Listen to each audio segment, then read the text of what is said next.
किसान, बदलते भारत की शान।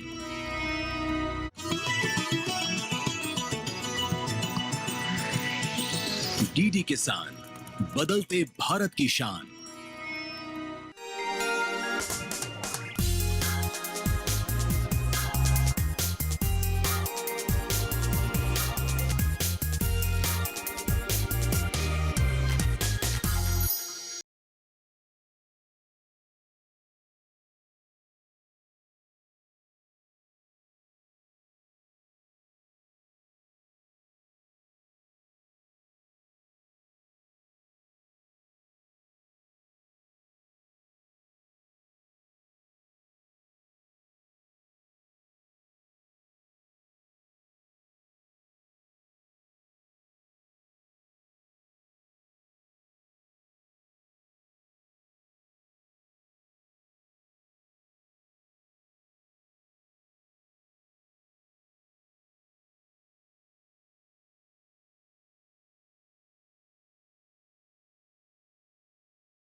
नमस्कार, मैं हूं चेतना त्यागी। हमेशा की तरह आज एक बार फिर हाजिर हूं आपका पसंदीदा शो मंडी.com लेकर।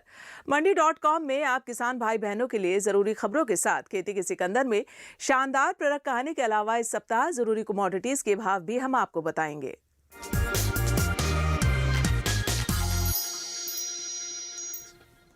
सबसे पहले देख लेते हैं कि सप्ताह जरूरी कमोडिटीज के भाव क्या रहे हैं, कहां तेजी देखने को मिल रही है और कहां कमजोरी दिख रही है।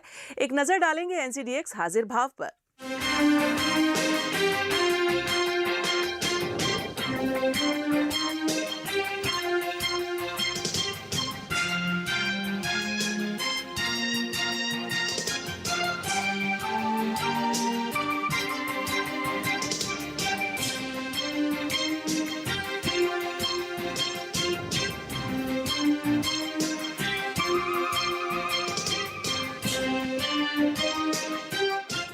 और अब एक नजर डाल लेते हैं सप्ताह भर की खेती किसानी की बड़ी खबरों पर।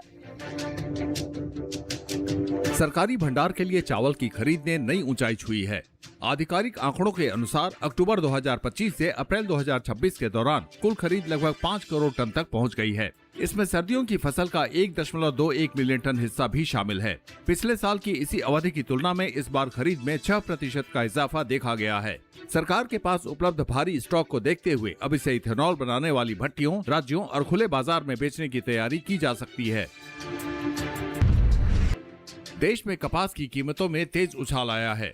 सीसीआई यानी कपास निगम ऑफ इंडिया ने कीमतों में 2,900 रुपए प्रति कैंडी की बढ़ोतरी कर दी, जो इस सीजन की सबसे बड़ी बढ़ोतरी है।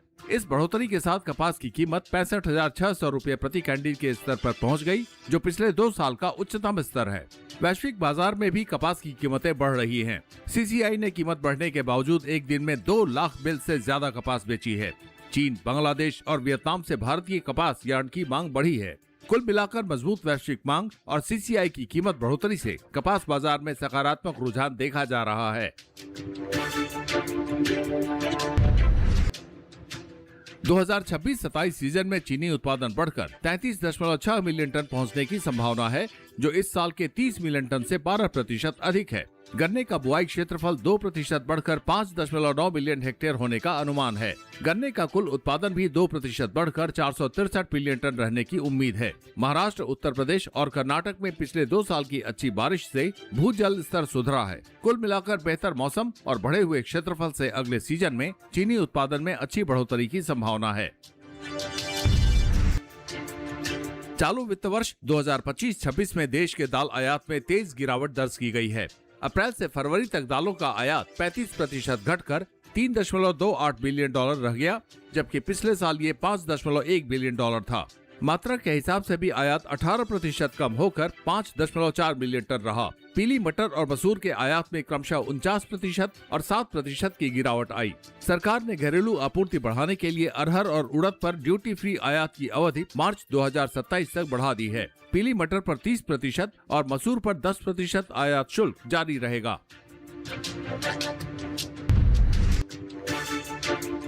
किसानों को उनकी उपज का लाभकारी मूल्य दिलाने और मजबूरी में औने पौने दाम पर बिक्री से बचाने के लिए केंद्र सरकार ने महत्वपूर्ण निर्णय लिया है। केंद्रीय कृषि एवं किसान कल्याण मंत्री शिवराज सिंह चौहान ने कर्नाटक में रबी 2026 सीजन के लिए 9023 मीट्रिक टन सूरजमुखी की एमएसपी पर खरीद को मंजूरी दी है, जबकि महाराष्ट्र में चने की अधिकतम खरीद सीमा बढ़ाकर 8,19,882 मीट्रिक टन कर दी गई है। इन फैसलों से किसानों को कुल 4,886.46 करोड़ रुपए से अधिक की एमएसपी सुरक्षा मिलेगी। उत्तर प्रदेश में 2026-27 पेराई सत्र के लिए गन्ना फसल सर्वे शुरू हो गया है। इस सर्वेक्षण को गन्ना विभाग और चीनी मिलों की संयुक्त टीमें जीपीएस आधारित हैंडहेल्ड कंप्यूटर डिवाइस की मदद से खेत स्तर पर अंजाम दे रही हैं। ये सर्वे पूरे राज्य के सभी गन्ना उत्पादक जिलों में चलाया जा रहा है। इसे 30 जून 2026 तक पूरा करने का लक्ष्य रखा गया है। फील्ड टीमें किसानों के खेतों में जाकर गन्ने की किस्म से जुड़ा डेटा दर्ज कर रही हैं, जिसे रियल टाइम में विभागीय सर्वर पर अपलोड किया जा रहा है। किसानों को अपने खेती क्षेत्र, गन्ने की किस्म और फसल प्लांट केन है या रैटून, इसकी जानकारी ऑनलाइन घोषणा के माध्यम से देनी होगी। 2026-27 मार्केटिंग सीजन में सरकारी खरीद शुरू होने के सिर्फ 1 महीने बाद ही सरकार के पास गेहूं का बम्पर स्टॉक जमा हो गया है। 1 मई तक केंद्रीय पूल में गेहूं का स्टॉक लगभग 36 मिलियन टन तक पहुंच गया, जो 1 अप्रैल के लिए तय 7.46 मिलियन टन के बफर स्टॉक से 3 गुना से भी अधिक है। ये 1 मई 2021 के बाद से सरकारी एजेंसियों के पास सबसे ज्यादा स्टॉक है। अप्रैल महीने में देश का यूरिया उत्पादन बढ़कर 2.1 मिलियन टन पहुंच गया है, जो पिछले साल के समान स्तर पर है। मार्च में पश्चिम एशिया संकट के कारण एलएनजी आपूर्ति प्रभावित होने से उत्पादन प्रभावित हुआ था। वर्तमान में देश में कुल 19.38 मिलियन टन खाद का स्टॉक उपलब्ध है। एलएनजी आवंटन अब यूरिया संयंत्रों की औसत मांग का 97% हो गया है, जिससे उत्पादन में सुधार हुआ है। सरकार ने ग्लोबल टेंडर के जरिए 3.8 मिलियन टन यूरिया और अन्य खादों का आयात करने की योजना बनाई है। आज बात महाराष्ट्र के बुल्ढाना जिले में स्थित एक किसान उत्पादक संगठन की, जिसकी शक्ति उनकी एकजुटता है। आज इस पर हम विस्तार से चर्चा करेंगे, लेकिन पहले रुकेंगे यहाँ एक छोटे से ब्रेक के लिए। ब्रेक से जब वापस लौटेंगे तो आपको पूरी जानकारी देंगे।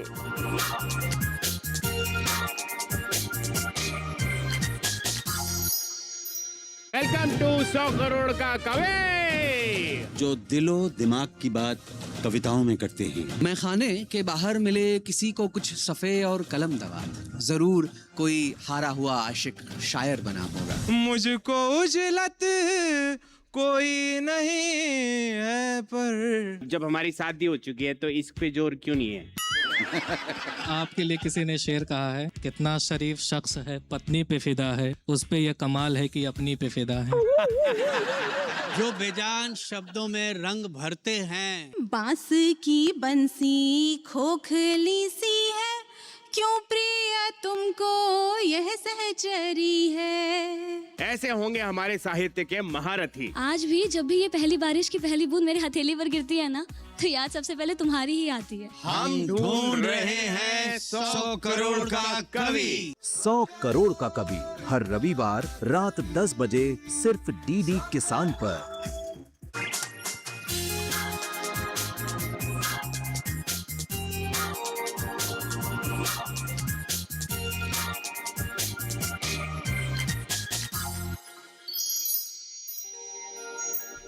आपका एक बार फिर से स्वागत है मंडी.com में, और अब वक्त हो गया हमारी खास पेशकश खेती के सिकंदर का।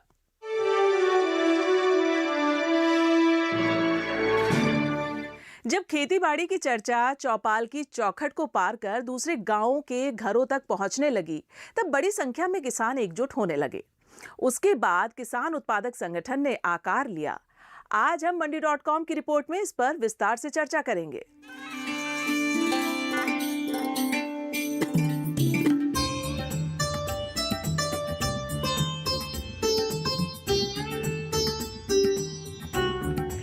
किसानों की एकजुटता ने रंग दिखाई और 23 फरवरी 2015 को चंदोल फार्मर प्रोड्यूसर कंपनी ने आकार ग्रहण किया।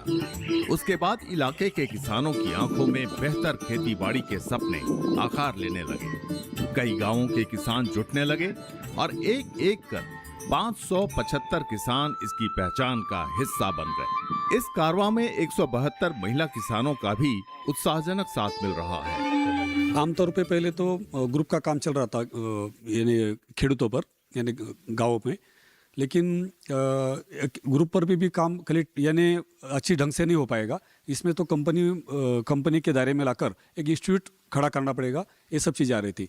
और वो जो प्रोजेक्ट चल रहा था महाराष्ट्र स्पर्धा श्रम कृषि विकास प्रकल्प, वो जो टेक्निकल ऑफिसर थे उन्होंने भी इस चीज़ में बहुत सारा काम किया था। हमारे यहाँ प्रशांत चास्कर सर थे जो पूना में भी बैठते, तो उन्होंने भी अच्छा यहाँ पे फील्ड पे काम किया। और उन्होंने ये ग्रुप में चर्चा आगे लाई कि अगर ये ग्रुप इकट्ठा कर इनकी अगर कंपनी बनाते हैं, इनको उत्पादक संगठन एक बहुत बड़ा खड़ा करके अगर उसको अगर इंस्टीट्यूट बिल्ड करवाते हैं, तो इसके आगे जाकर हम अच्छा इंडस्ट्री लेवल पे कुछ काम कर सकते हैं।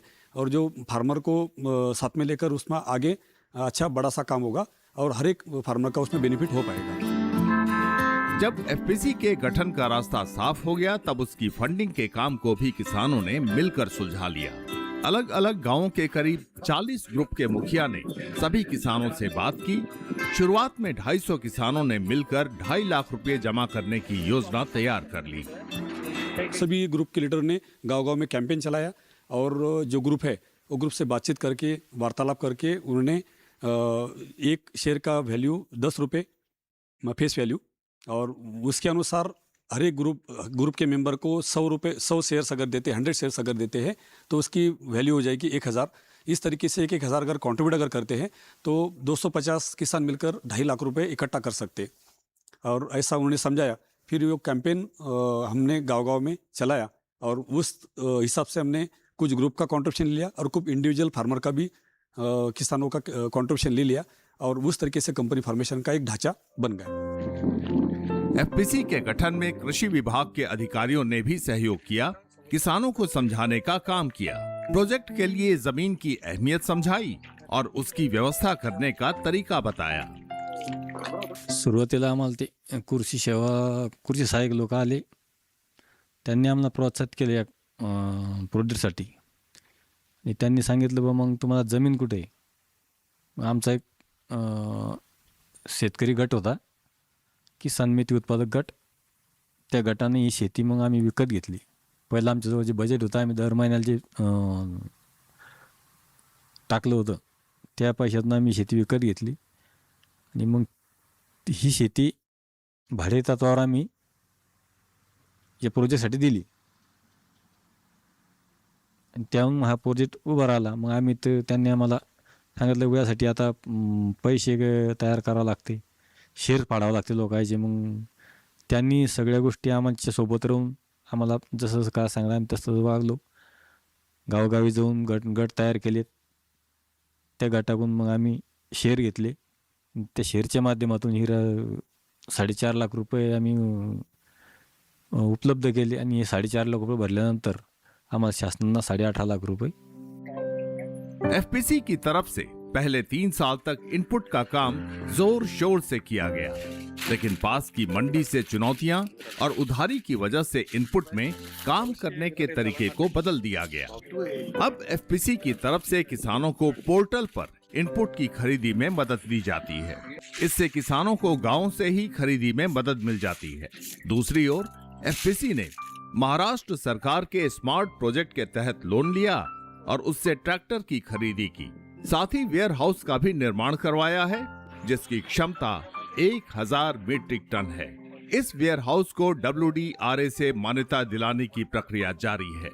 वहीं इसके बाद एफपीसी ने क्लीनिंग ग्रेडिंग के महत्व को समझते हुए प्लांट भी लगवाया, जिसका फायदा मिल रहा है।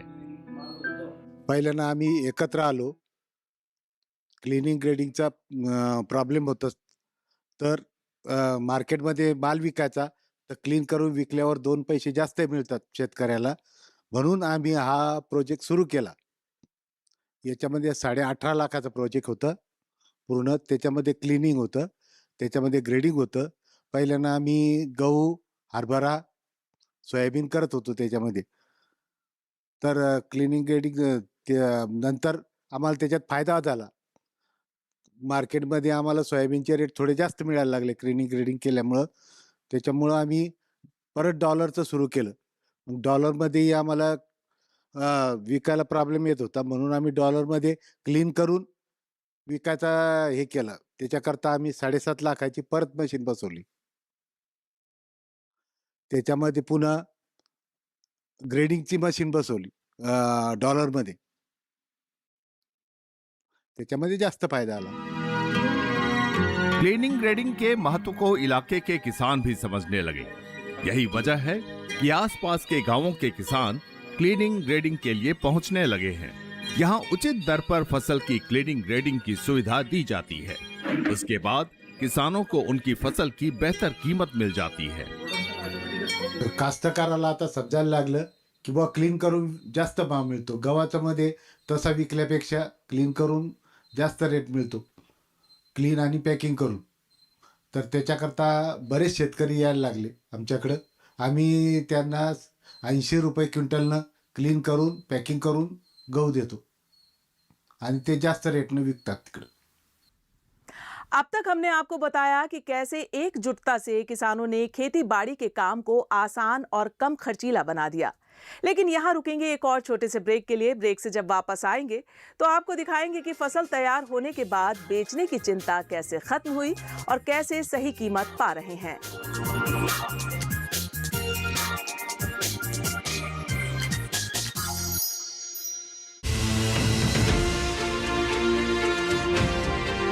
एक महिला की असाधारण यात्रा, जिन्होंने अपनी नियति खुद लिखने का लिया फैसला। प्रेरणा स्रोत, नेतृत्वकर्ता और भारत की गौरवान्वित महिला संतोष पचार की कहानी का सुनहरा सफर। देखिए भारत की फार्म लेडी इस रविवार रात 8 बजे सिर्फ डीडी किसान पर।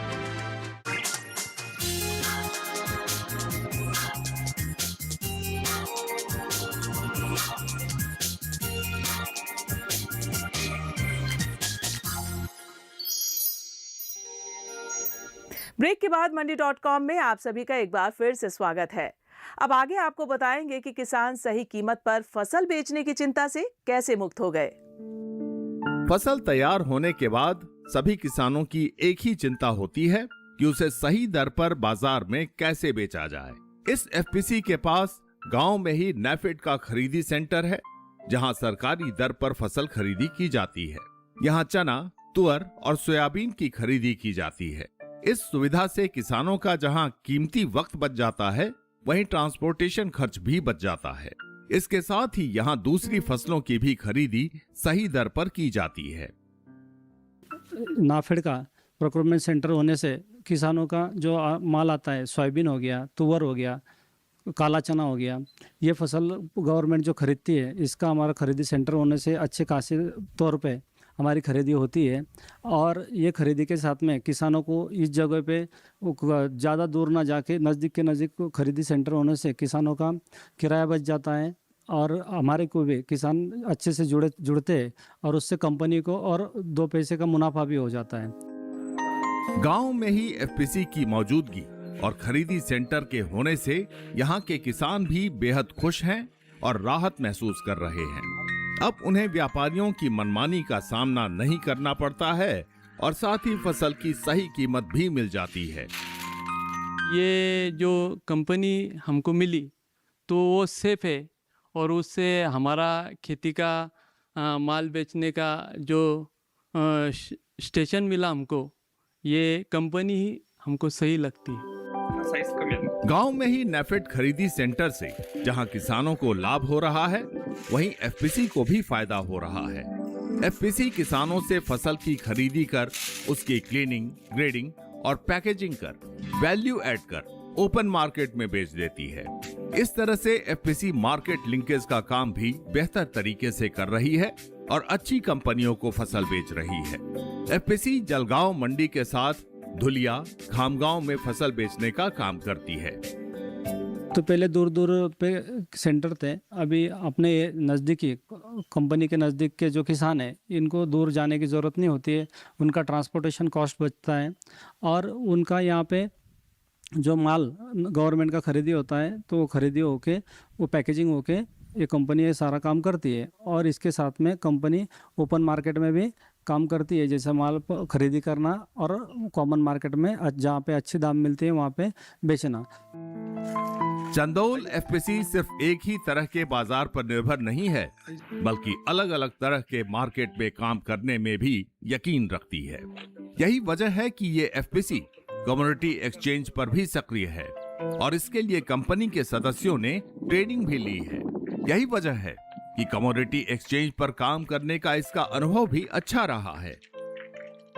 फसल की पैदावार है उसको हम प्रोसेस करके मार्केट में जो प्रोसेसर है, मिलर है और जो बड़े खरीदार है उनको हम बेचते हैं। और ऑनलाइन प्लेटफॉर्म भी हम अलग अलग प्लेटफॉर्म से जुड़े हैं। बहुत सारे प्लेटफॉर्म से जुड़ने के बाद जो एक्सचेंज मार्केट में भी हमने जो हमारा प्रोड्यूस है वो सेल करने के लिए प्रयास किया और कुछ ट्रेड हमने परचेज भी किए। हल्दी जैसी कमोडिटी में हमने पुट ऑप्शन का एक्सचेंज ले लिया और पुट ऑप्शन में पहले जो 17,000 पर क्विंटल का जो रेट तय होता है उसी पे हमने 3 महीने पहले पुट ऑप्शन ले लिया और आगे जाके मार्केट डाउन हो गया तो भी हमने 17,000 के रेट पर हम पुट ऑप्शन में हमारी फसल हम बेच पाए। इससे एक अश्योर्ड मार्केट हमको मिल गया। इसलिए हल्दी वाले जो हमारे किसान हैं उनको और हमारी एपीसी को भी उसका बेनिफिट हो गया। जैसे मार्केट कम भी होता है तो उसका कोई में यानी प्रॉब्लम नहीं हुआ। इस एफपीसी से महिलाएं भी जुड़ी हुई हैं। यही वजह है कि यहाँ के कामकाज में उनकी सहभागिता हो जाती है। इस एफपीसी में क्लीनिंग, ग्रेडिंग के बाद हाथ से फसल की सफाई का भी काम किया जाता है, जिसमें गांव या आसपास की महिलाओं को काम करने का मौका मिल जाता है। इस प्रक्रिया में कई महिलाओं को रोजगार के अतिरिक्त मौके मिल जाते हैं, जिससे उनका सशक्तिकरण हो रहा है। हम काबुली चना पे काम करते हैं तो मशीन में क्लीन करने के बावजूद उसमें कुछ कंकड़,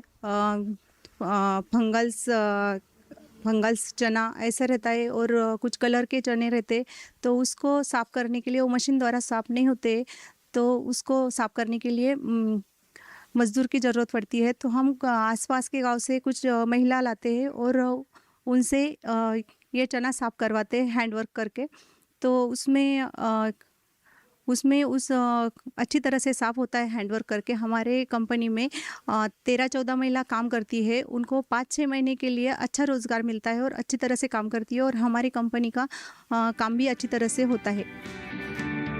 कंपनी मजबूत इरादे के साथ तरक्की के रास्ते पर अग्रसर है। उतार चढ़ाव के साथ कंपनी का टर्नओवर भी बढ़ता घटता रहा है। इसके बावजूद कंपनी के सदस्यों और किसानों का हौसला बुलंद है। हम लोग 2017 से कंपनी स्टार्ट हुआ है। कंपनी स्टार्ट होने के बाद में शुरुआती दौर में उतना जितना काम होना चाहिए था उतने बड़े पैमाने पे हुआ नहीं, लेकिन धीरे धीरे ग्रोथ करते करते आगे बढ़े।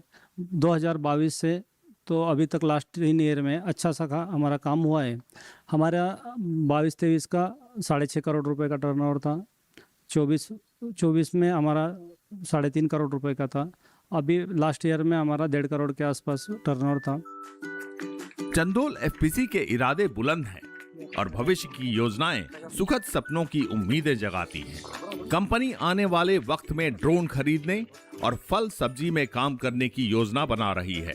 कंपनी को भरोसा है कि वो आने वाले वक्त में और बेहतर काम करेगी।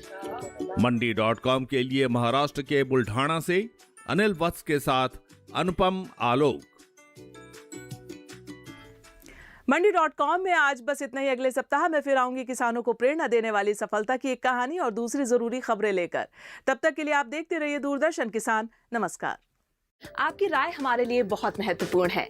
आप हमारे टोल फ्री नंबर पर कॉल कर सकते हैं और अपनी राय दे सकते हैं। साथ ही आप ईमेल के जरिए भी हमें अपनी राय दे सकते हैं। हमारा ईमेल पता है ncdexmandi@gmail.com।